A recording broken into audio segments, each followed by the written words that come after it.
31 दिसंबर 2025, एक तारीख जो आमतौर पर जश्न से जुड़ी होती है, नए साल की उम्मीदें, पार्टियां। लेकिन असम के एक छोटे से गांव नंबर 1 बेलोगुरी मुंडा में उस रात कुछ और ही हो रहा था। एक ऐसी वहशी घटना जिसने पूरे राज्य को हिलाकर रख दिया। आज हम कार्बी आंगलोंग में हुई उसी खौफनाक घटना की तह तक जाएंगे, जहां एक शादीशुदा जोड़े को सिर्फ शक के आधार पर जिंदा जला दिया गया। उन पर इल्जाम था डायन होने का। आज की हमारी इस पड़ताल का जो आधार है वो एक बहुत ही विस्तृत लेख है। ये लेख सिर्फ घटना नहीं बताता, बल्कि उसके पीछे के मतलब सामाजिक और भावनात्मक ताने बाने को भी खोलता है। हमारा मकसद सिर्फ ये जानना नहीं कि उस रात क्या हुआ, बल्कि ये समझना है कि अंधविश्वास की जड़ें इतनी गहरी क्यों हैं कि वो किसी की जान ले सकती हैं। और सबसे बड़ा सवाल, जब इस अपराध को रोकने के लिए एक सख्त कानून मौजूद है, तो वो कानून कहाँ था? तो चलिए समझते हैं कि आखिर ये सब हुआ कैसे। बिल्कुल। और ये सिर्फ एक क्राइम रिपोर्ट नहीं है, जैसा आपने कहा। ये हमारे समाज में बसे उस डर, उस अज्ञान का एक आईना है, जहाँ आस्था एक हथियार बन जाती है और शक एक सजा। इस लेख में जो सबसे चौंकाने वाला पहलू है, वो ये है कि कैसे साधारण लोग, आपके हमारे जैसे लोग, बिना किसी ठोस वजह के सिर्फ अफवाहों के आधार पर इतनी भयानक हिंसा का शिकार बन जाते हैं। और उससे भी ज्यादा डरावना ये है कि उनके अपने ही पड़ोसी, जिनके साथ वो शायद सालों से रह रहे थे, वही उनके हत्यारे बन जाते हैं। तो चलिए सबसे पहले पीड़ितों से ही शुरू करते हैं, क्योंकि किसी भी कहानी को समझने के लिए उसके किरदारों को जानना जरूरी है ना? गार्दी बिरोवा 43 साल के और उनकी पत्नी मीरा बिरोवा 33 साल की। ये लोग थे कौन? मतलब क्या इनका कोई आपराधिक रिकॉर्ड था या किसी से कोई पुरानी दुश्मनी? यही तो इस कहानी का सबसे दर्दनाक हिस्सा है। लेख के मुताबिक वो बहुत ही साधारण लोग थे। मतलब दिहाड़ी मजदूरी करके अपना घर चलाते थे। गांव में हर किसी से मिलजुल कर रहते थे। अच्छा। न किसी से झगड़ा, न कोई रंजिश। वो बस एक आम मेहनतकश जोड़ा थे जो अपनी जिंदगी जी रहे थे। और यही बात इस घटना को और भयानक बना देती है। कि इसका शिकार कोई भी हो सकता है। बिल्कुल। आपको किसी का दुश्मन होने की जरूरत नहीं है, बस किसी के शक का निशाना बनना काफी है। ये जानना ही कितना भयानक है कि वो इतने आम लोग थे। तो फिर ऐसा क्या हुआ कि उनके अपने ही पड़ोसी उनकी जान के दुश्मन बन गए? ये शक, ये पैदा कहाँ से हुआ? यहाँ एक पैटर्न साफ नजर आता है, जो ऐसे ज्यादातर मामलों में देखने को मिलता है। लेख में इसे शक का जहर कहा गया है, जो मतलब धीरे धीरे फैलता है। अक्सर इसकी शुरुआत तब होती है जब समुदाय में कोई अनहोनी होती है। अनहोनी जैसे कि? जैसे किसी की लंबी बीमारी या फसल का खराब हो जाना या किसी मवेशी की मौत। तो आधुनिक चिकित्सा या वैज्ञानिक वजहें ढूंढने के बजाय एक आसान बलि का बकरा खोजा जाता है।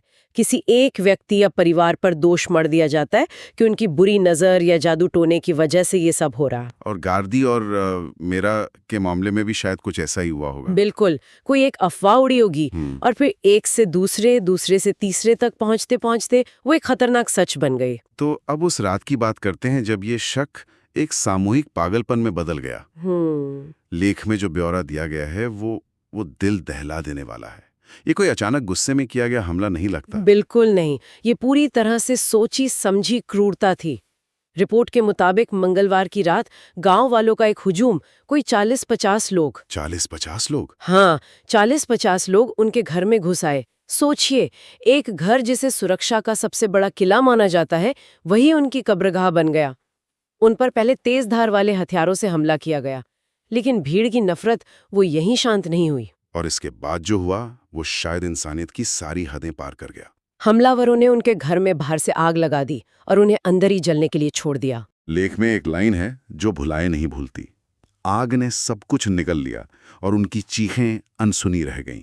ये सिर्फ हत्या नहीं थी, ये एक तरह का संदेश था। आपने बिल्कुल सही पकड़ा। घटनाओं का ये जो क्रम है वो बहुत कुछ कहता है। पहले शारीरिक हमला, फिर आगजनी। इसका इरादा सिर्फ जान लेना नहीं था, बल्कि उनके वजूद के हर निशान को मिटा देना था। मिटा देना? हाँ, ये एक तरह की सांकेतिक हिंसा है, जिसका मकसद होता है डर पैदा करना, एक उदाहरण स्थापित करना कि अगर कोई समाज के नियमों के खिलाफ जाएगा या जिस पर शक होगा, उसका यही हश्र होगा। ये उस भीड़ की मानसिकता को दिखाता है जो किसी अंधे विश्वास से चलती है। सही बात है। जब इतनी बड़ी भीड़ इकट्ठा होती है तो व्यक्तिगत सोच, तर्क और दया सब खत्म हो जाता है। सिर्फ एक सामूहिक नफरत बचती है। इस खौफनाक घटना के बाद क्या हुआ? क्या प्रशासन ने कोई कार्रवाई की? हाँ, कार्रवाई तो हुई।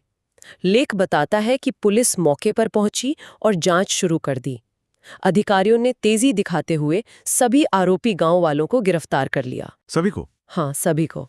उन पर हत्या, आगजनी जैसी कई गंभीर धाराओं के तहत मामला भी दर्ज किया गया है। एक वरिष्ठ पुलिस अधिकारी ने प्रेस ट्रस्ट ऑफ इंडिया यानी पीटीआई को बताया कि ये हत्या पूरी तरह से अंधविश्वास का नतीजा थी और ये भी कहा कि ये इलाका आज भी इस गहरी जड़ें जमाए हुए अंधविश्वास से जूझ रहा है। ठीक है, तो यहाँ मुझे एक बात समझ नहीं आ रही है। अगर ये समस्या इतनी पुरानी और गहरी है, तो क्या इसे रोकने के लिए कोई विशेष कानून नहीं है? यही तो इस कहानी का सबसे बड़ा विरोधाभास है और ये लेख इसी विरोधाभास को उजागर करता है। असम में डायन प्रथा के खिलाफ शायद भारत का सबसे सख्त कानूनों में से एक मौजूद है। अच्छा। जी हाँ, इसका नाम है the Assam which hunting prohibition prevention and protection act. ये कानून 2015 में पास हुआ था। इसका मकसद सिर्फ दोषियों को सजा देना नहीं, बल्कि ऐसी घटनाओं को रोकना और पीड़ितों को सुरक्षा देना भी है। इस कानून के तहत जमानत मिलना लगभग नामुमकिन है और सजा भी बहुत सख्त है। एक मिनट, ये तो सबसे हैरान करने वाली बात है। अगर देश का एक सबसे मजबूत कानून उस राज्य में मौजूद है, तो फिर गार्दी और मीरा बिरोवा की जान कैसे चली गई? ये कानून उन्हें बचाने में नाकाम क्यों रहा? ये एक बहुत जरूरी सवाल है और लेख इसका जवाब सीधे सीधे देता है। कानून बना देना एक बात है और उसे जमीन पर लागू करना बिल्कुल दूसरी। समस्या कानूनी ढांचे की नहीं, बल्कि उसे लागू करने वाले सामाजिक और प्रशासनिक ढांचे की है। आप आंकड़े देखें तो पता चलता है कि इस सख्त कानून के बावजूद पिछले एक दशक में असम में 100 से ज्यादा लोगों की 100 से ज्यादा? हाँ, 100 से ज्यादा लोगों की डायन बताकर हत्या कर दी गई है। ये दिखाता है कि कानून की किताब और गांव की हकीकत में कितना बड़ा फासला है। लेकिन ये फासला है क्यों? क्या ये सिर्फ जागरूकता की कमी है, या फिर इसमें स्थानीय प्रशासन और पुलिस की भी कोई मिलीभगत या लापरवाही होती है? क्योंकि इतनी बड़ी भीड़ रातों रात तो इकट्ठा नहीं हो जाती। कहीं ना कहीं तो किसी को उसकी भनक लगी होगी। आपने बहुत गहरी बात कही। ये सिर्फ जागरूकता की कमी नहीं है, इसके पीछे कई परतें हैं। पहली, जैसा आपने कहा, प्रशासनिक लापरवाही। कई बार स्थानीय पुलिस ऐसी शिकायतों को गंभीरता से नहीं लेती या समय पर कार्रवाई नहीं करती। और दूसरी वजह है सामाजिक दबाव। गांव में कोई भी उस शक्तिशाली समूह के खिलाफ बोलने की हिम्मत नहीं करता जो किसी को डायन घोषित कर देता है। और तीसरी और सबसे अहम वजह है आर्थिक मतलब? कई मामलों में ये देखा गया है कि डायन प्रथा का इस्तेमाल जमीन हड़पने, पुरानी दुश्मनी निकालने या किसी विधवा की संपत्ति पर कब्जा करने के लिए एक बहाने के तौर पर किया जाता है। अंधविश्वास एक पर्दे की तरह काम करता है जिसके पीछे असल मकसद कुछ और होता है। अच्छा, तो इसका मतलब ये हुआ है कि ये सिर्फ अज्ञान का मामला नहीं है, बल्कि इसमें जानबूझकर किया गया अपराध भी शामिल है। हाँ, लेख इस बड़ी सामाजिक समस्या के बारे में और क्या कहता है? क्या ये कोई अकेली घटना है? नहीं, बिल्कुल नहीं। लेख साफ तौर पर कहता है कि ये एक दुष्स्वप्न है जो बार बार लौट कर आता है। ये उन पैटर्न्स की भी सूची देता है जो ऐसी घटनाओं में आम हैं। जैसे निशाना अक्सर अकेली महिलाओं, विधवाओं या ऐसे जोड़ों को बनाया जाता है जिनके पास सामाजिक समर्थन कम होता है। गरीबी और अशिक्षा का फायदा उठाया जाता है और सबसे डरावनी बात, पड़ोसी ही हत्यारे बन जाते हैं। हाँ, यह दिखाता है कि समस्या किसी एक गांव की नहीं बल्कि एक गहरी सामाजिक बीमारी की है। तो फिर इसका समाधान क्या है? अगर कानून का डर भी काम नहीं कर रहा तो फिर रास्ता क्या है? अगर हम इसे बड़े परिप्रेक्ष्य में देखें तो ये लेख समाधान को केवल कानूनी दायरे से बाहर निकालकर सामाजिक दायरे में लाने की बात करता है। ये सामुदायिक जिम्मेदारी पर जोर देता है। सामुदायिक जिम्मेदारी? हाँ, इसमें कहा गया है कि चुप्पी हिंसा को बढ़ावा देती है। जब कोई अफवाह फैल रही हो तो उस पर सवाल उठाना जरूरी है। जब किसी को निशाना बनाया जा रहा हो तो उसके पक्ष में खड़ा होना जरूरी है। ठीक है, स्रोत सामुदायिक जिम्मेदारी की बात कर रहा है, लेकिन ये सुनने में जितना अच्छा लगता है, क्या उतना प्रैक्टिकल है? जब 50 लोगों की भीड़ किसी के घर को घेरे खड़ी हो तो एक अकेला इंसान हस्तक्षेप करने की हिम्मत कैसे जुटा सकता है? उसकी जान को भी तो खतरा हो सकता है। ये एक जायज चिंता है और सामुदायिक जिम्मेदारी का मतलब ये नहीं है कि आप जाकर भीड़ से भिड़ जाएं। इसका मतलब है कि समस्या को उस स्तर तक पहुंचने ही ना दिया जाए। अच्छा। इसका मतलब है जब पहली बार कोई अफवाह सुने तो उसे आगे बढ़ाने के बजाय उस पर सवाल करें।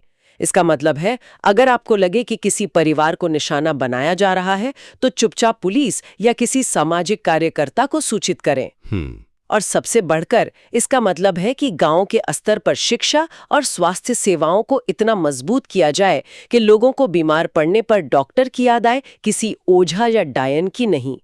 लेख का सार यही है कि अंधविश्वास मारता है और शिक्षा बचाती है। मतलब सिर्फ कानून इसे नहीं रोक सकते? नहीं, इसके लिए गांव वालों, शिक्षकों, स्वास्थ्य कर्मियों और स्थानीय नेताओं सबको मिलकर काम करना होगा। तो आज की इस गहरी पड़ताल में हमने गार्दी और मीरा बिरोवा की कहानी को जाना, जिनकी एक साधारण सी जिंदगी को अंधविश्वास ने बेरहमी से निगल लिया। हमने ये भी समझा कि कैसे एक मजबूत कानून होने के बावजूद जमीनी हकीकत नहीं बदलती है, और ये घटना किस बड़ी सामाजिक विफलता का प्रतीक है। बिल्कुल। और ये लेख हमें अंत में एक बहुत ही मार्मिक और शक्तिशाली विचार के साथ छोड़ता है। वो लिखता है, गार्दी और मीरा की मृत्यु किसी जादू टोने से नहीं हुई। उनकी मृत्यु इसलिए हुई क्योंकि डर को इंसानियत की जगह लेने दी गई। डर को इंसानियत की जगह लेने दी गई। हाँ, ये एक लाइन पूरी बहस को डायन का अस्तित्व है या नहीं इस बेकार की चर्चा से हटाकर सीधे सीधे इंसानी बर्ताव और हमारी सामाजिक जिम्मेदारी पर ले आती है। उनकी मौत का कारण कोई अलौकिक शक्ति नहीं, बल्कि इंसानी क्रूरता थी। ये लेख लोगों से अफवाहों पर सवाल उठाने और सही समय पर हस्तक्षेप करने की अपील करता है। ये सब सुनकर मेरे मन में एक सवाल उठता है, जो शायद इस चर्चा के खत्म होने के बाद भी हम सबको सोचने पर मजबूर करेगा। जब कोई पूरा समुदाय एक सामूहिक डर या नफरत से जकड़ा हो, तो उस पागलपन के खिलाफ अकेले खड़े होने के लिए एक इंसान को हिम्मत कहाँ से मिलती है, और एक समाज के तौर पर हम उस हिम्मत को कैसे पैदा कर सकते हैं।